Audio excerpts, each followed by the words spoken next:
Hello, my lovely students. Just going to record this before the weekend for any of you who want to watch it early. But this is the lecture that would be on next Tuesday. So ratios and rates.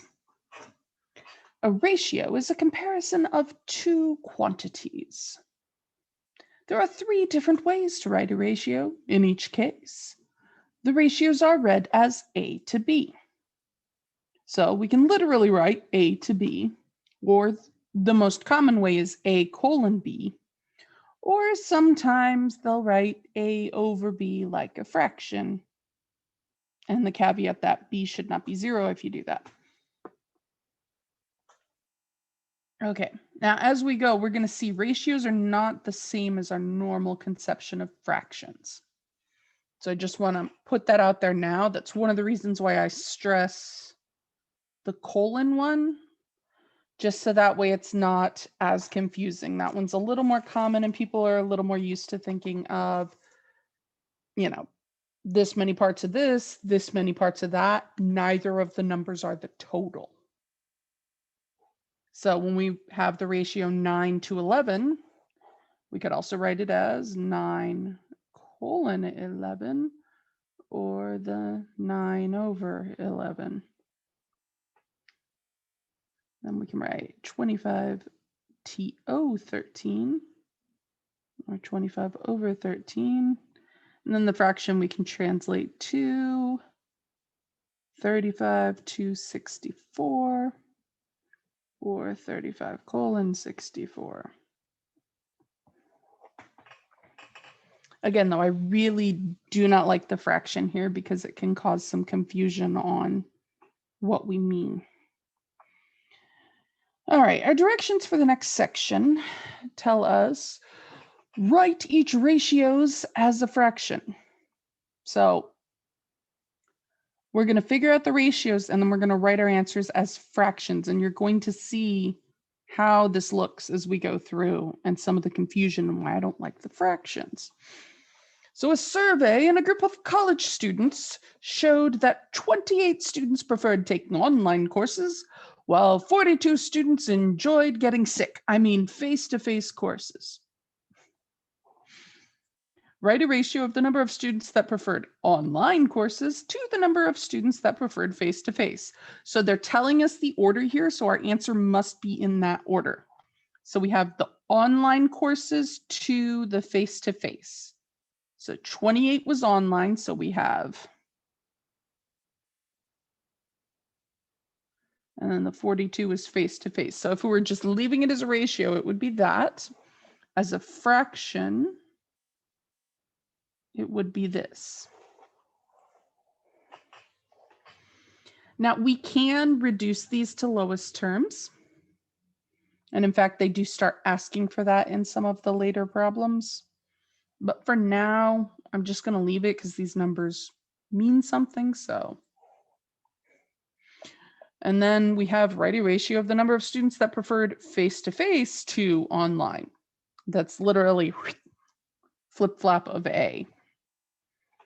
So this one is 42/28. Then the last one is write a ratio of the number of students that preferred online courses to the total number of students that participated in the survey. So again, our online is the 28. And then we need the total. So whenever we use the word total mathematically, it means add all the things up. So here our things are the online and the face-to-face. So we are going to add 28 and 42. And I'm going to do it by hand. So that is 10, 0, carry 1, 4, 5, 6, 7. So there's 70 students total. So we put a 70 on the bottom. I have my surface on a box and it slipped. Whoops. The reason I have it on a box is you should have your monitor eye level so you're not craning your head down or up too much. Key tip for when you start getting older and you wonder why you have a pain in your neck.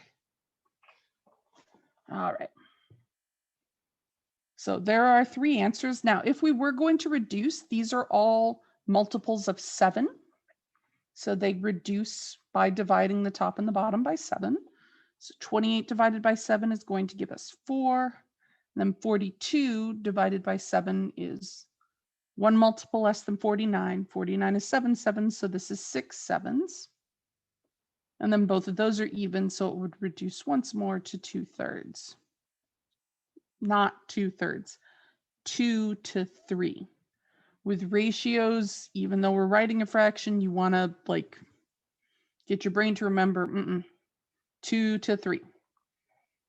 For each 2 students that like taking online, 3 students prefer face-to-face.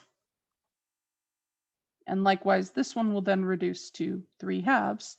And then the 28 over 70, well, the bottom divided by 7 is going to give us 10. And then the top will give us 4. So once more, we get 2/5. And this one, I would read that way because this is now part out of the total. So this ratio tells us that 2 students per every 5 students prefer online courses.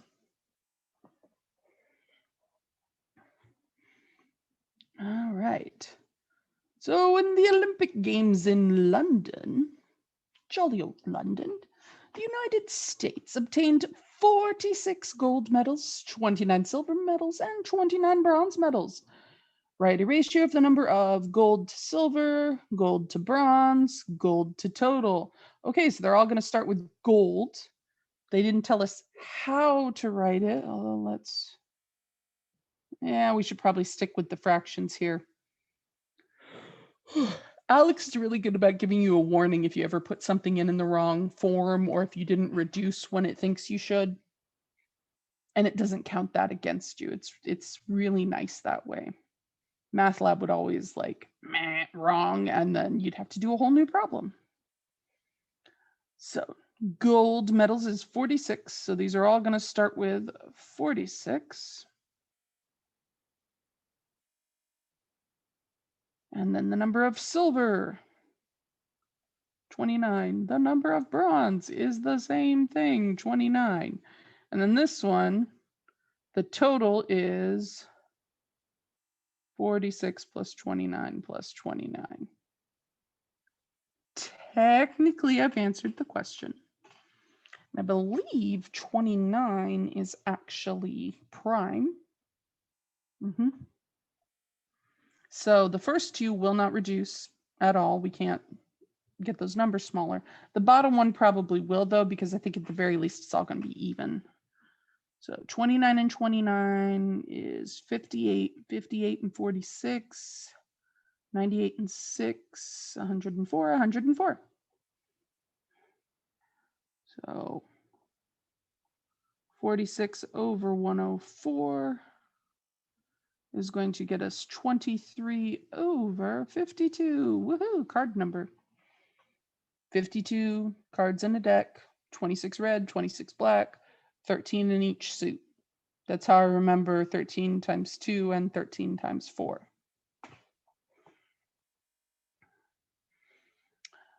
Now, write each ratio as a fraction in lowest terms with whole numbers in the numerator and denominator. So for most of these, this is going to be reduce it down as much as we can.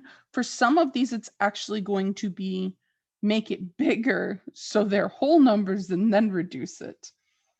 So with any fraction, we can always multiply the top and the bottom by the same, and we've preserved the ratio between the numbers. So the same stuff we were doing when we reduced fractions or to multiply by a crazy form of 1 are still fair game when we're talking about ratios. The big thing is just to remember that you're not guaranteed your bottom number is the total. All right, so our first one, 58% to 86%. So we start with 58 on top, 86 on the bottom. Well, I got 2 in there. I think that might be it, but let's see, 58. Oh, that's our 29 again. Compared to half of 86 is 43. Yep, that's all that one's going to do. Now we have 26 minutes to 14 minutes. So 26 to 14, both even. And we're going to get 13 to 7. So for each 13 minutes of one thing, it's 7 minutes of the other thing, whatever those things are. Then we have 45 kilometers to 100 kilometers. Well, those are both divisible by 5. So 45 is 9 fives, and 100 is 20 fives, or 5 20s. But the point being, we get a 20 here. That's all that one wrote.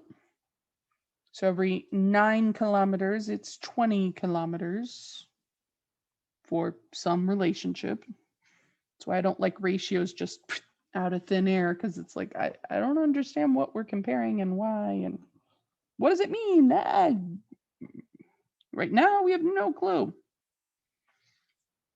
0.16 pounds to 0.64 pounds, or 16 hundredths of a pound to 64 hundredths of a pound.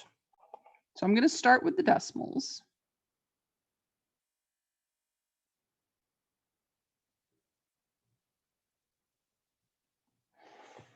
Now, the nice thing about decimals is if I multiply by 10, it's going to move my decimal over. If I multiply by another 10, it's going to move it to the right one more spot. So, right. I'm not sure which way my gesturing works when you guys see this. So since there are 2 decimal places that I would prefer not to be behind the decimal on the top and the bottom, I am going to choose to multiply by 100 over 100.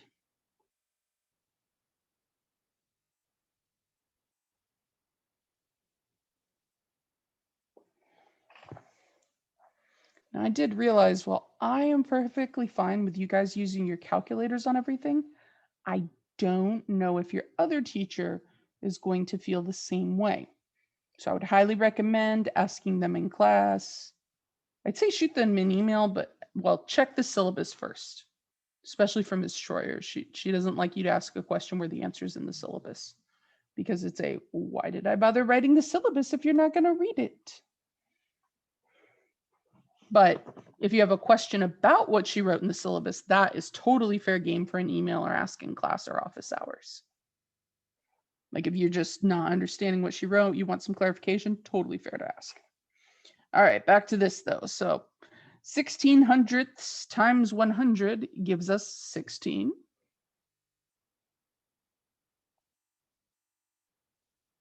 And then the same for the 64. So now we just have to reduce the fraction 16 over 64, the ratio 16 over 64. So it turns out 16 actually divides into 64 4 times. Those are powers of 4. So if I divide the top by 16, 16 divided by 16 is 1, 64 divided by 16 is 4. So we arrive at 1/4. Then 10. Yet another example case for why, oh why, do we use mixed numbers? Now it could be that was the way they were presented in the original problem. You know, they're probably talking about like cups of flour or something. So I have 1 7/8 cups of flour to 1 2/3 cups of sugar, maybe. And they're saying, well, I don't have that much flour or sugar, so what ratio do I need to preserve? So if we can convert this to normal fractions, then we can multiply by the common denominator and then go from there. Or we can just divide the 2 fractions and then reduce the result, actually, yeah. Okay. So 1 7/8. 1 whole would be 8/8. So 8/8 and 7/8, 8 things plus 7 things is 15 things. So that is 15 over 8 to, now we got to figure out the other one. So 1 whole is 3/3 and 2/3. 3 things and 2 things is 5 things. Things stays the same, so it's 5/3. All right. Now, before you get so excited going, oh, I know 3 goes into 15. Always change the division out first. Before you try to cancel anything, like converting it to an improper fraction is fine because that's something you do just to one fraction, one number. But once you start trying to interact the two fractions, you better make sure it's multiplication. So that is always my knee-jerk gut reaction. First step first, change it to multiplication. So keep, change, flip. There's my change. Let's keep 15 over 8 and flip. This is now 3/5. And now the 5 can reduce into the 15. So the 5 would go into the 15 3 times. It'd be a 1 down here and 3 up here.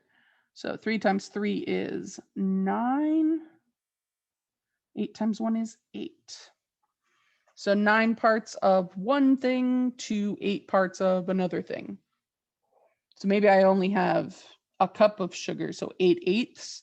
So I would measure 9/8 of the flour to make that ratio be preserved and then to try to make whatever recipe I got.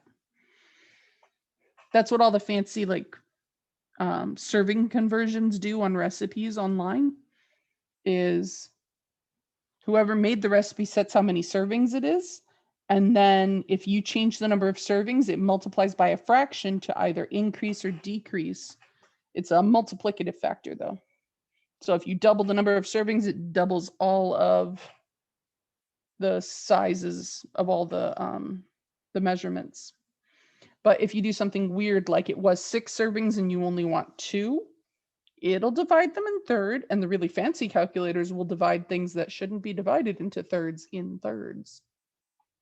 Like 1/3 of a tablespoon. Actually, no, that one's actually a teaspoon. 3 teaspoons is a tablespoon. But 1/3 of an 1/8 cup. All right, back to our money here. So let's go with green. I have $5.40 to $1.35. Well, here we go. 5.40 to 1.35. And just like we did on A, I have 2 numbers behind the decimal place on the bottom number at least. So to make that a whole number, I'm going to multiply by 100. So that'll be our first step. So now we have 540 over 135. And now we're going to start reducing by some convenient numbers. So in this case, they're both divisible by 5 for sure. And we'll see if anything after that. So 500 split 5 ways would be 100. So 1, and then 40 split 5 ways would be 8. So 108 on top. And then 5 goes into 13, or 130 twice. That's 100. So we have 2, and then 5 goes into the leftover 35 7 times. So 108 over 27 now. Well, remember our divisibility rules. So the bottom is no longer even, so 2's are out. I can't reduce by 2's anymore. Next number up would be 3's. 1 plus 0 plus 8 is 9. And then 2 plus 7 on the bottom is 9. So these are both divisible by 3. And in fact, they're both divisible by 9. So let's go ahead with the 9 and see what we get. All right, so here it was times 100. Here it was divide by 5. And now down here it is divide by 9. So 9 goes into 100 10 times. So I'm 10 with a space. So 90, so that leaves us with 18, which 9 goes into 18 twice. So 12 times 9 is 108. And then on the bottom, 27, that is 9 times 3, so we have just a 3. And if I was using a calculator, we would have arrived at the answer of 4 much faster. But this is a ratio. So this is one of the few times where I would actually write 4 over 1, because a ratio should have a number in both slots. Otherwise, it looks like 4, and that's it.